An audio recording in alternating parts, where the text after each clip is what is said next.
Alrighty, something a little different today. This is my friend's F250 with the 6.0 Powerstroke. He had a high pressure oil leak, so the plan is today change the oil rail balls with the seals and replace his standpipes to the updated ones. I did the passenger side yesterday. I should have recorded it because everybody asked questions on this side. The bottom two oil rail bolts are a bit of a pain to get to. If you have a wobble, it helps, but you still have to have a really short 8mm socket. When I went into this, I air leak tested this side, and the first two injector balls were just leaking air straight out of them. So I knew to look here. Then yesterday when I went to take this all apart, those bottom two oil rail bolts were just finger tight. They're supposed to be 8 foot-pounds, but it felt like everything else was too tight and those two were too loose. But so today, game plan is to take off everything on this driver's side so I can get to the valve cover and change out those seals. And I'm going to show you the tools I have to disconnect that braided oil rail line. Alrighty. Got the intake off, the valve cover, obviously, thick coolant bottle. Coolant bottle wasn't cooperating. The plastic white pipe snapped, so I had to figure out how to quickly clean all that up and keep that from flowing. Luckily, I already sold my friend the upgraded metal one, so I'm going to do that while I'm here anyway. I planned on it, but didn't plan on it breaking. So next I'm going to take this braided line off. I'm going to start with this part, and then I can just rotate it up out of the way. So what I used, this is for the later 6.0s, the glow plug harness removal tool. So you just put it right in between. It's probably hard for you guys to see. There's the metal, the oil rail feed, and then you have this like black push to connect. It's supposed to be rubber, but it's so old it's just plastic at this point. But you slide it in between the two to relieve the pressure. You push down. I'm gonna set you guys down real quick. Let's see if I got you in a good spot. Push it down while pulling up.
There we go. So, obviously, probably takes longer with that since it's not the right tool, but that's what we're taking out. You push. Dry my hands real quick. You're taking this part and you're putting it in between. You push that down, you pull up on this to get it to come out of the standpipe. Now, this other one was easier on the other side. This is really old school arbor wrench that I found in my toolbox.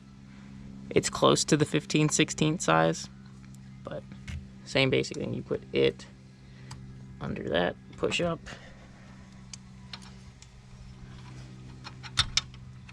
and out it comes.